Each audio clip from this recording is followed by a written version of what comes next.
Hi, everyone. I'm going to get started here because I have a lot of content. So,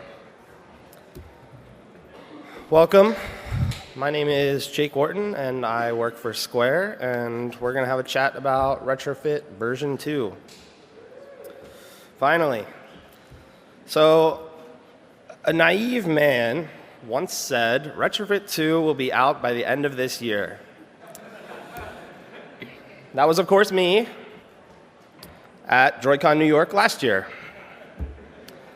However, Retrofit 2 will be out by the end of this year.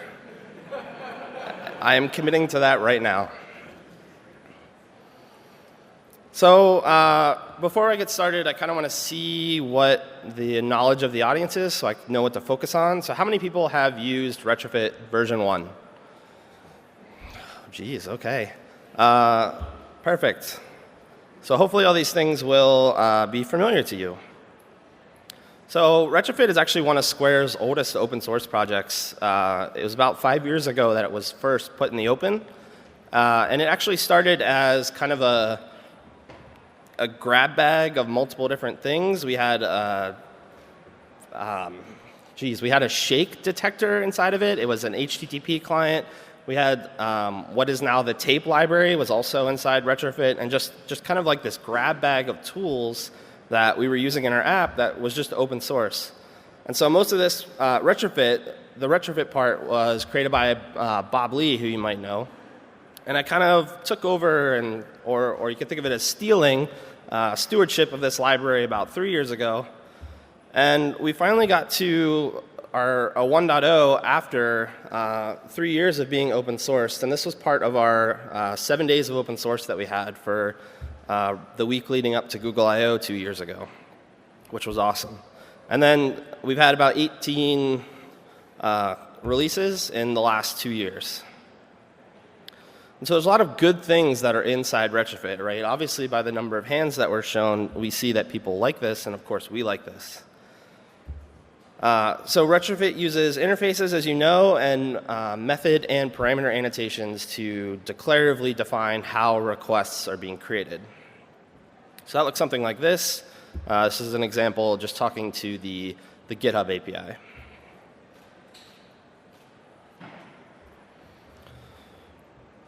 The HTTP client that backed Retrofit and the serialization mechanism, JSON, XML, protocol buffers, those were pluggable, so you could pick and choose your own. At the time that Retrofit came out, at the time it was initially open sourced, it only worked with Apache's HTTP client. And before 1.0, we added support for URL connection. And of course, OkHttp support, which also came out right around 1.0 as well. And the nice thing was that you could, if you had something else that you wanted to plug in, this was an interface, and you could back it by whatever crazy HTTP client other than these three that you had. And this actually worked really well because after a couple years, we actually were able to add App Engine support, which uses a custom client. Serialization was also pluggable. So by default, it used JSON, but you could actually replace that with Jackson if you were using JSON. If you were doing something like protocol buffers, we had both Wire and Google's protobuf converters. If you don't like yourself, you can use XML. And of course, this is the same as the client where this was pluggable, right? So if you wanted to bring your own serialization library or just wanted to do something custom, you were able to do that. This was great.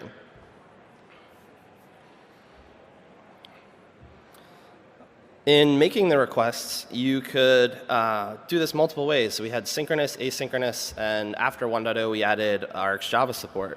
So this is an example of how you would call this method synchronously. Asynchronously, you'd specify a callback as the last parameter. And then we added the RxJava stuff post 1.0, which when it grew in popularity, this became a quite popular choice. And this was great.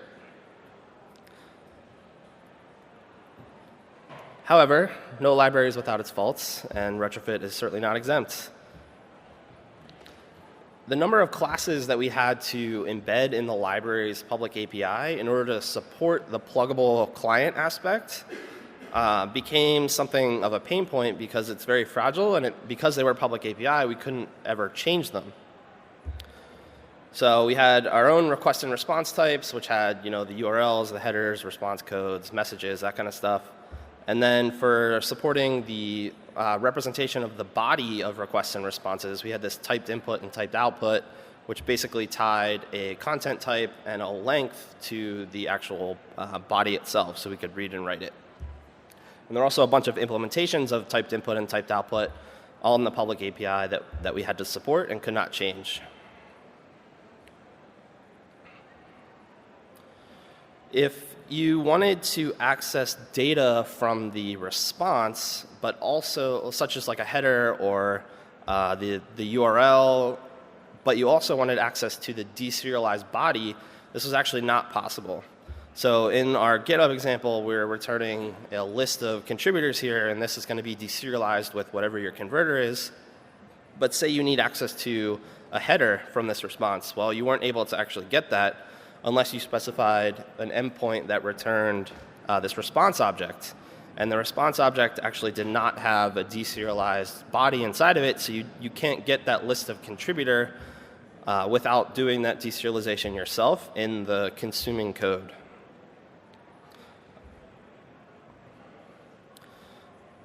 So I talked about the synchronous, asynchronous, and RxJava mechanisms of execution being a good thing, and they were. However, their implementation led to some rigidity.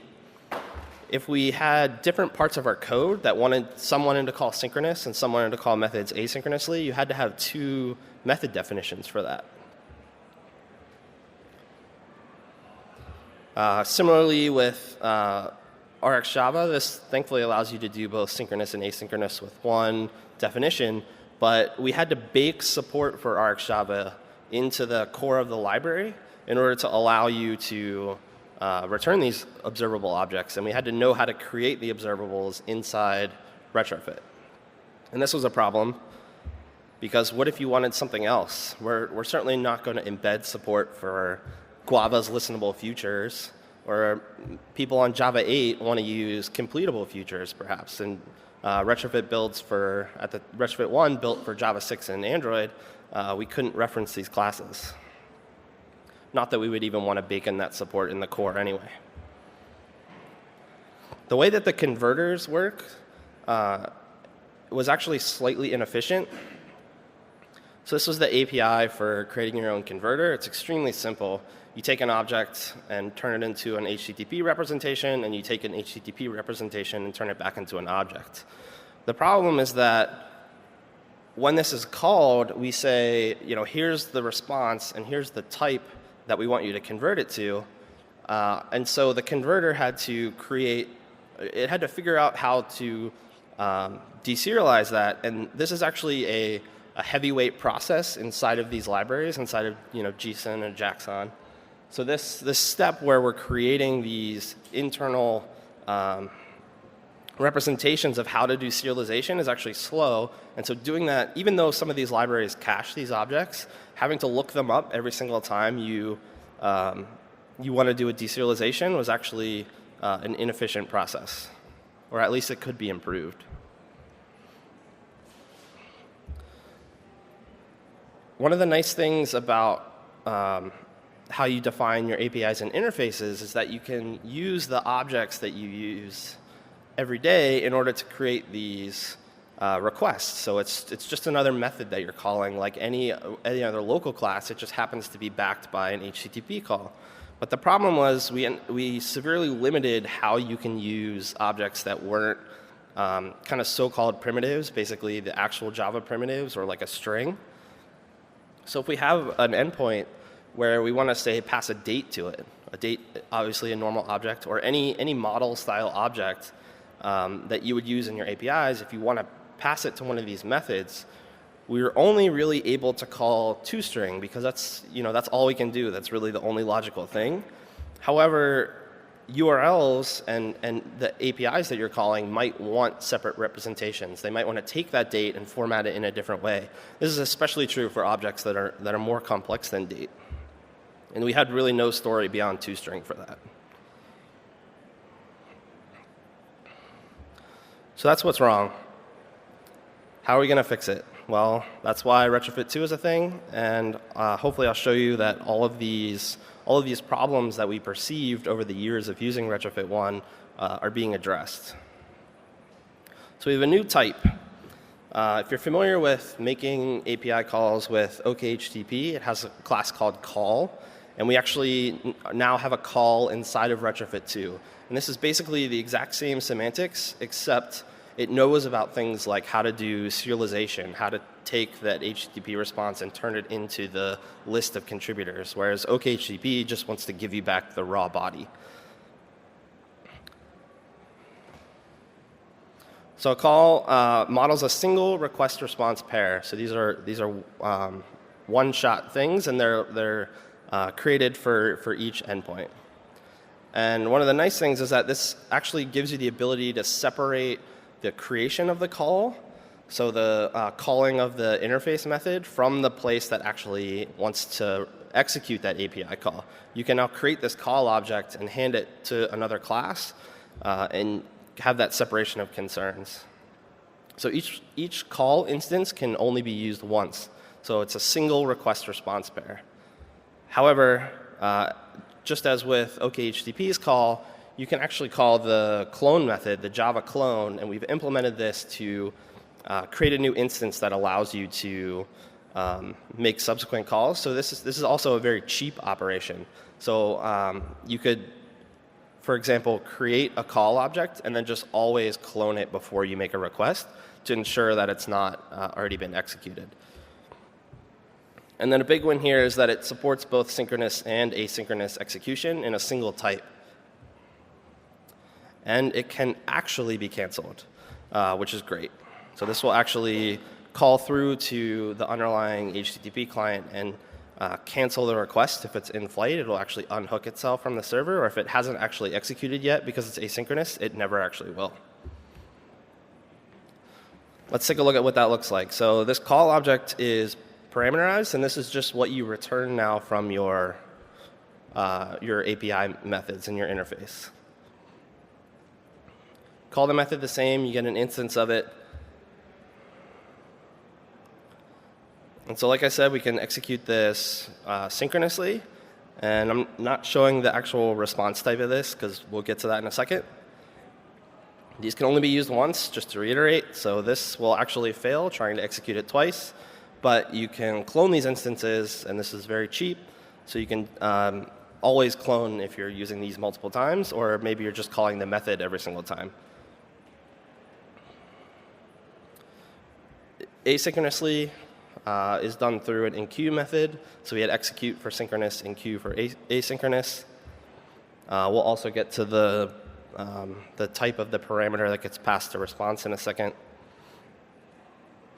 So after you have done an enqueue to put something asynchronous, or even if you're executing synchronously, you can cancel these requests, and it actually cancels. So we now have a parameterized response type. So one of the things I mentioned earlier was the fact that we had a response type before, but it wasn't able to capture both the deserialized body and the metadata associated with the request and response. So for our execute method, where I didn't show the response type, it's actually a response of the body type. And it's the same with asynchronous. A response is just passed to the response callback.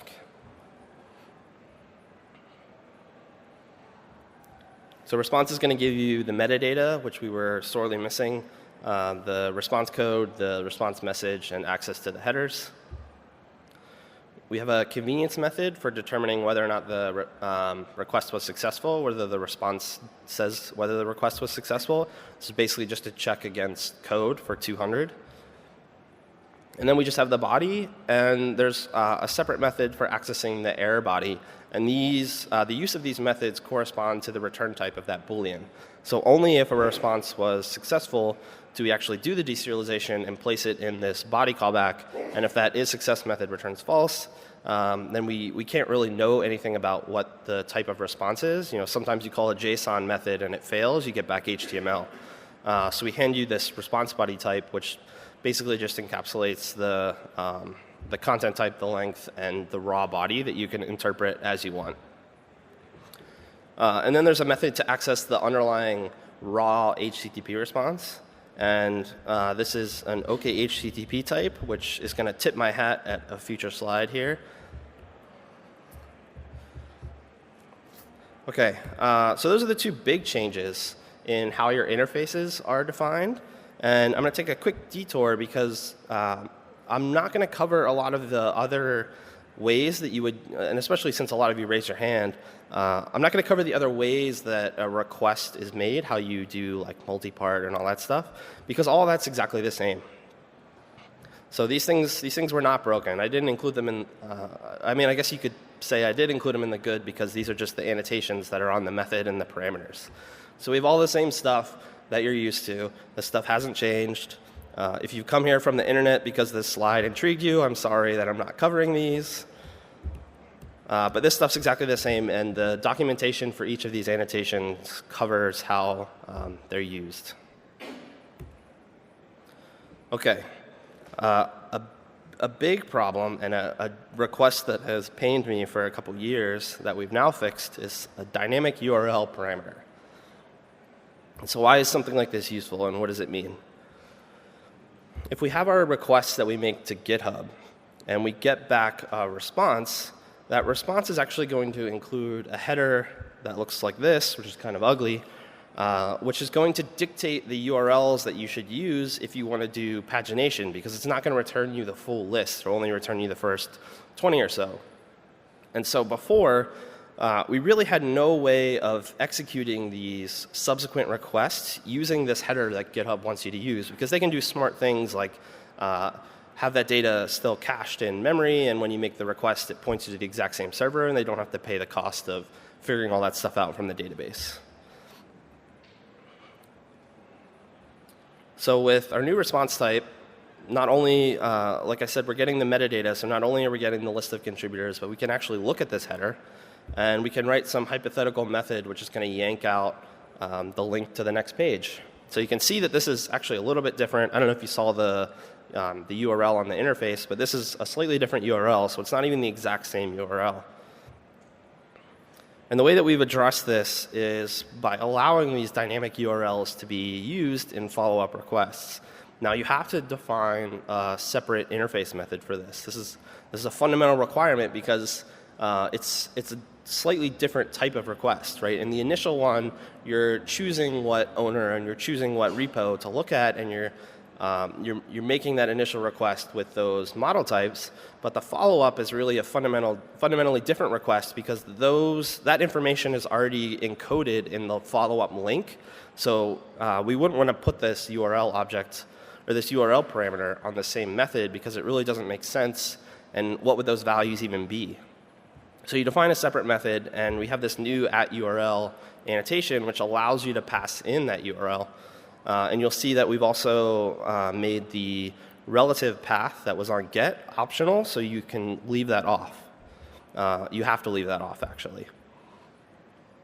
And now, with this follow-up method, we can take that link, and we can call this second paginate method to get subsequent calls, and we can actually keep doing this. So this is going to make the request to page 2, which is also going to have a header that would allow us to do page 3, and we can basically keep doing that using this paginate method, and that will allow you to get those subsequent pages. So you see this a lot in certain APIs, and the absence of having this in Retrofit 1 was really a huge problem for a lot of people.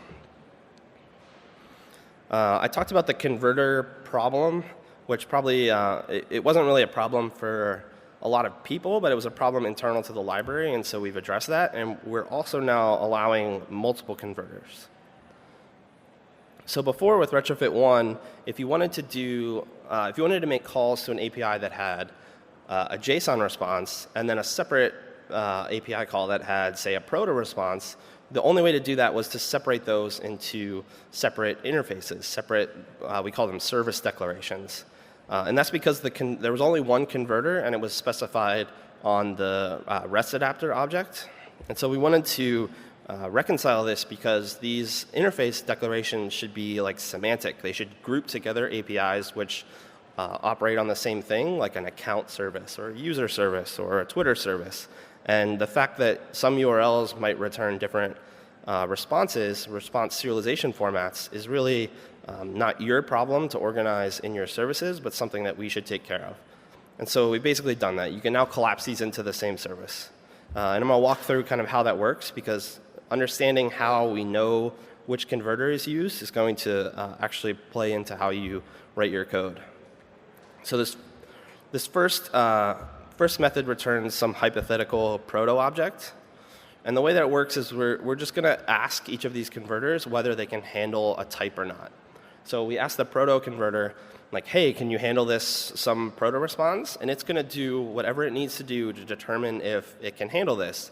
And so protocol buffers all extend from the same class.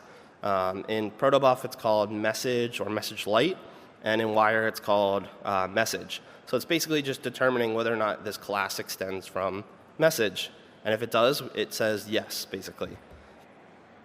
Now for the JSON one, we're going to ask the proto converter, and it's going to see that it doesn't extend from message, so it's going to say no, and we're just going to move on to the next converter, which is, say, the JSON one.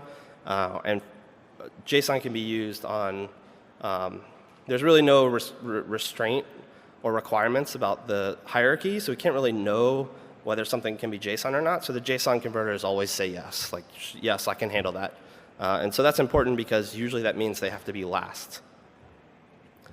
Something important to note, I mentioned that JSON was shipped in Retrofit 1. We actually no longer ship a default converter. So by default, you actually can't use Retrofit without explicitly telling it what converters are available for it to use. And there's no dependencies on a serialization mechanism like JSON in the core.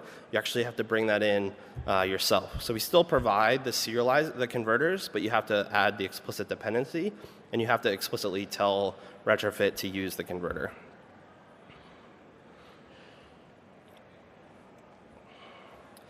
And so I mentioned about the rigidity of the execution mechanisms, synchronous, asynchronous, and RxJava. And so we've fixed that, and we've made it pluggable, and now we allow multiple of them.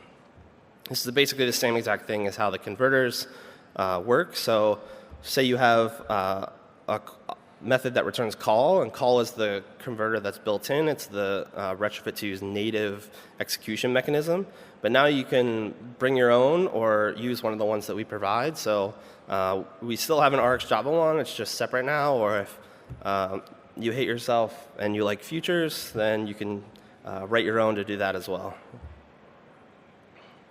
So this works the exact same way. We basically look at the response type. So for call, we would just ask the first execution mechanism, like, hey, do you know how to handle call? And if it's the RxJava one, it says no because it's not an observable. And then we move on to the internal converter, which says, yes, this is a call. Same thing for observable. We would just ask the first one, which happens to be the RxJava one, and it says yes.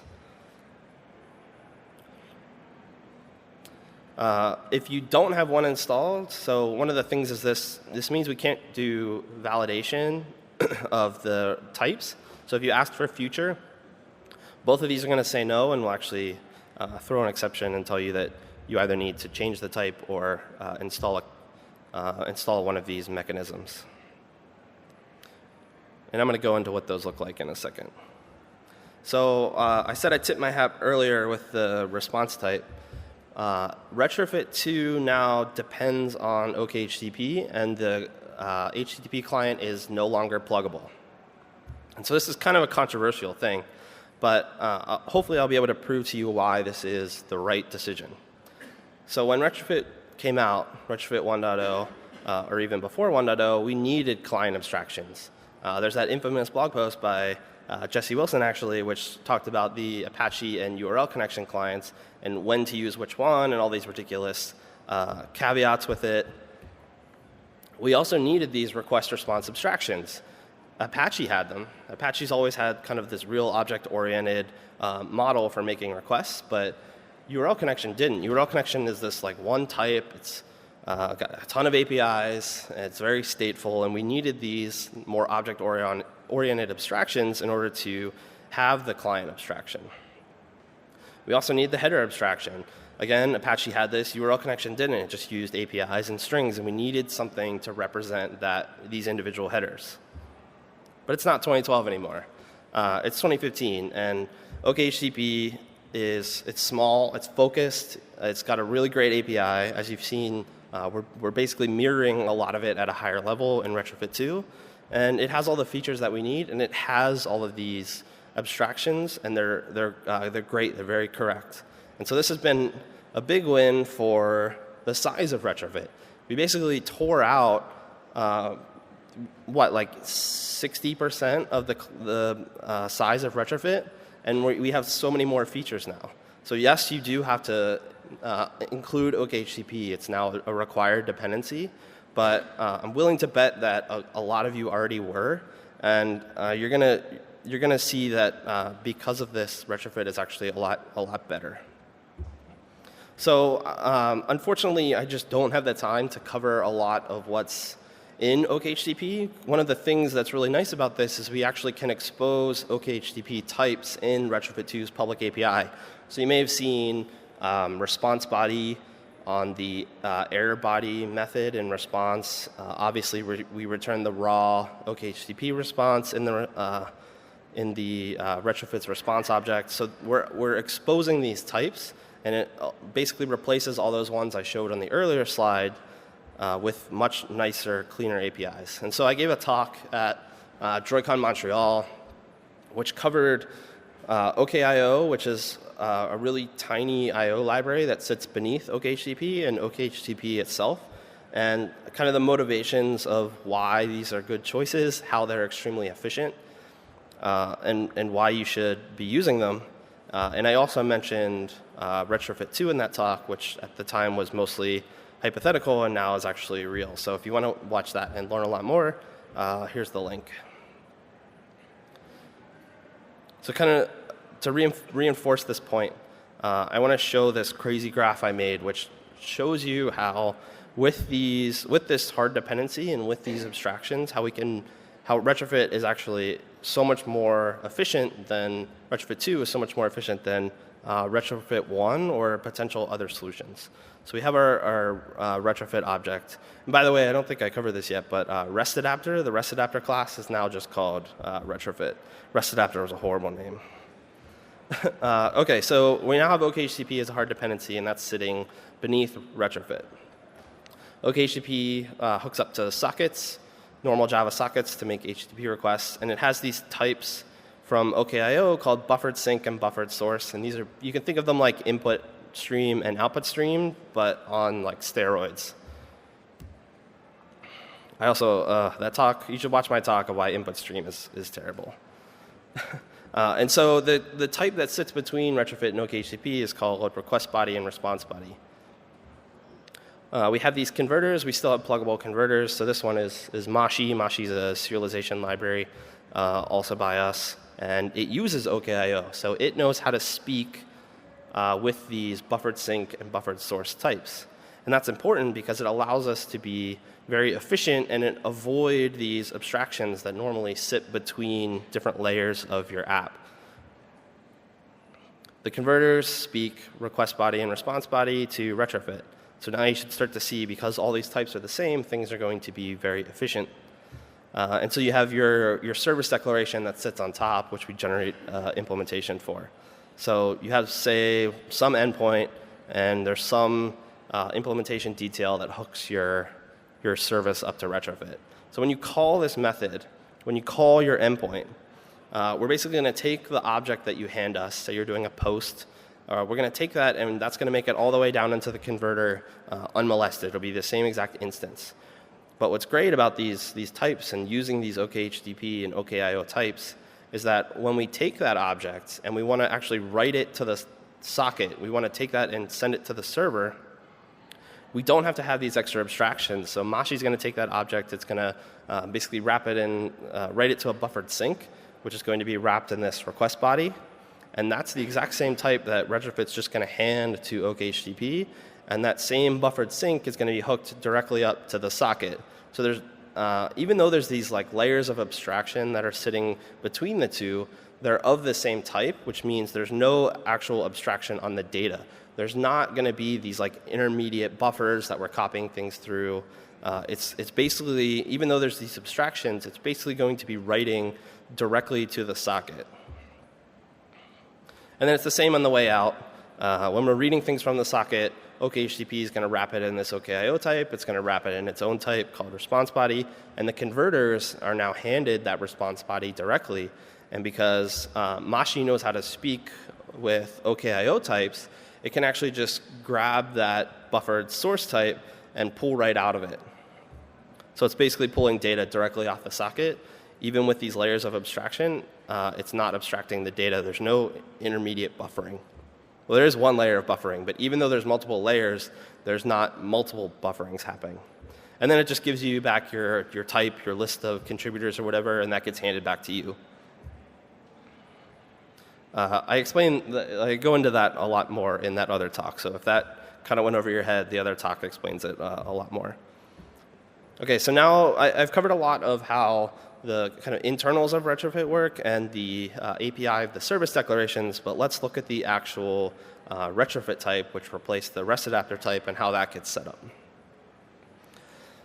So like I said, it's called Retrofit. I think it was called endpoint is what the old method is called, and now we just call it a base URL.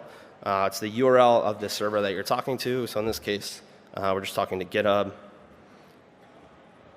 And so we have our interface here, and what's going to happen is we just call this create method, which is the exact same as Retrofit 1, and it's going to generate an implementation of our interface on which we can just call methods. So when we call this method repo contributors, Retrofit is going to create this URL. So we passed it, Square and Retrofit as the owner and repository, respectively. We're going to get back this URL. And so internally, Retrofit is going to use OkHttp's HTTP URL type for the base URL. And then there's a method called resolve, which is going to take that relative path and is going to resolve it into a full URL that we can then make the request to. And that's how you get this full URL. And this is important to understand because there's a huge semantic change that is probably going to affect how you write these relative URLs. And I'm going to show that by changing the API to have a suffix of, say, v3. So this is not GitHub's actual API, but I assume there's tons of APIs out there that have these suffixes, these paths on their API. And so if you were to make if you were to call this same method, the URL that's going to be resolved looks like this, and you'll see after the host there's no v3, and that's because the relative URL starts with a slash. In Retrofit 1, we forced you to always have that leading slash just for kind of semantic purposes, but we always appended it to the endpoint. And now with this base URL and this relative URL, we're using this resolve method, and it basically works if you've ever written HTML and you've written an anchor tag with a href. It basically works the same way. So if you put that leading slash, that means it's an absolute path, which is going to start from the host. And if you omit that slash, it's now fully relative, and it's just going to go from whatever the current path is and resolve it from there. So with removing that leading URL, you're going to get the correct full URL, which includes that v3 path.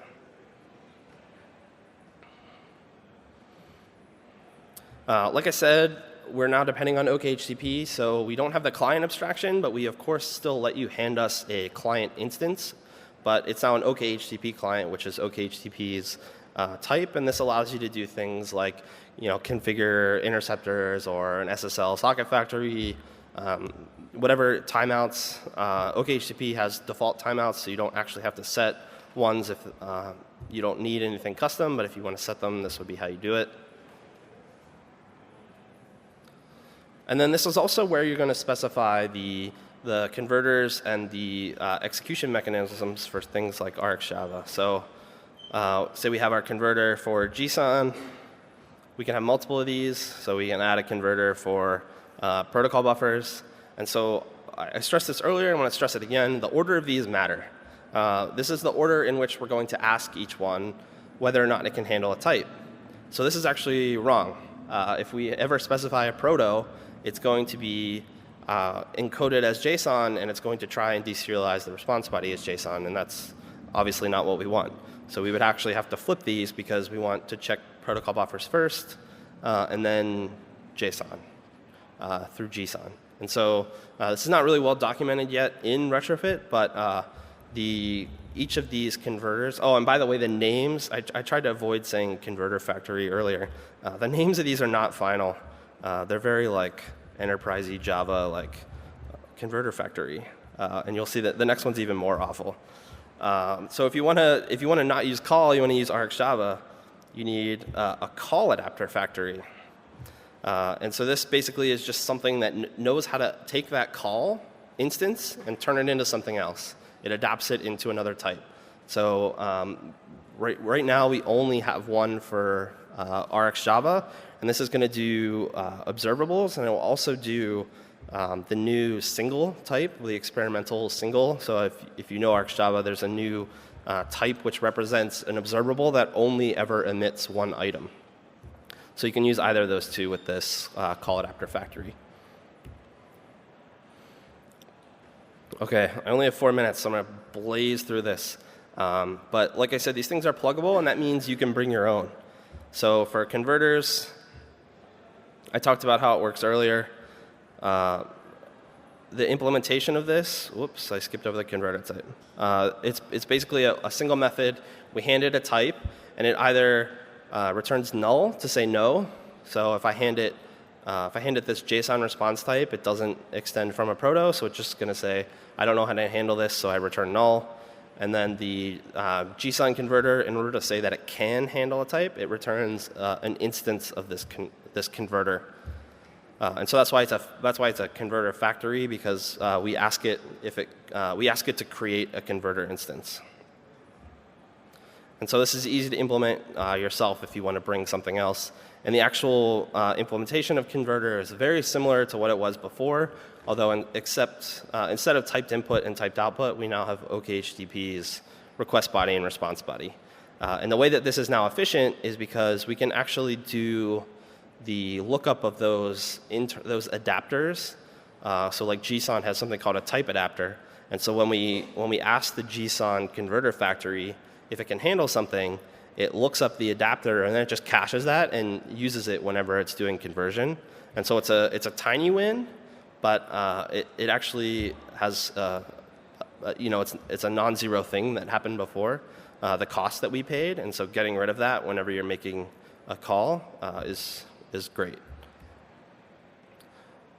The call adapters are basically the same exact thing, the same exact patterns. So we ask a CallAdapter Factory if it can handle a type, and this behaves the same way. So you return null to say no. So if we have a call, if you're returning call, we ask RxJava. It just checks if it's an observable or a single, which it's not, so it returns null. And then the built-in CallAdapter Factory is just going to return an instance of this type to say that it can handle it. So if you're implementing one of these, this is how you would do it. And its API is really simple. We have a method which does the adaptation. It takes in an instance of call and it returns whatever, so an observable, a single, future. And then there's also a method to get the response type. So when we declare a call of list of contributor, we have no way of knowing whether that parameterized type, that generic, that list of contributor, we have no way of like pulling that out automatically, because you could theoretically have something where it's like multiple generics, or it's nested in another one, or so we basically just ask the call adapter to also return the response type. So if you created an instance of this for observable, we could ask it, and it would hand back this list of contributor type. This timer is freaking me out. It's 30 seconds. Retrofit 2 is under construction. It's not done, but it's usable. And all of these things that I've covered are in there, and they work. But there's a lot of things that aren't done. So this so-called parameter handler, the thing with the date that I showed early on, we don't have a story there, but we want something. We want the ability for you to pass in like a multi-map from Guava, or this date type, or just to an enum. Not that you should be using enums on Android. We need something for this, though, and that's not done yet. There's no logging. Logging was something in Retrofit 1. It's not there in Retrofit 2. It would probably need something here. The nice thing about being dependent on OkHttp is you can actually use an interceptor to do logging of the actual underlying request and response. So we don't need it for like the raw request and response, but we probably need something that logs like the Java types, so the parameters that you pass in, and the return type. If you've ever used the mock module, that's not done yet. It will be. And documentation is extremely lacking. And I want WebSockets in Retrofit 2. So I've been working on WebSockets in OkHttp in my spare time, and I really want them in Retrofit 2. So it's probably not going to make it in 2.0, but it's on my mind for a follow-up. So when can Retrofit 2 be released? I said it was this year, and it will be this year. But we're not going to commit to anything, so hopefully I won't be at Droidcon New York 2016 making that same stupid quote joke. But it will be this year. I'm determined to make it this year. However, I don't want to leave you empty-handed, so I didn't actually do this yet. Maybe if I wasn't out of time, I would probably do it live on stage. But today I will be releasing a beta. So you can now put this in your app. You can depend on it. It works. The API is relatively stable. Like I said, those converters and Converter.Factory methods will probably change. But it's totally usable. And if you don't use it now, and you come after we release 2.0 and complain about something, like an API or whatever, I'm going to have little sympathy, because we're not going to be able to break it. So look at it now, and if you have something that you don't like, or you take issue with, or is missing, let me know ahead of time, because once this is out, we're not going to change the API, obviously, for quite some time. So that's it. You can feel free to harass me on social media, and thanks for coming.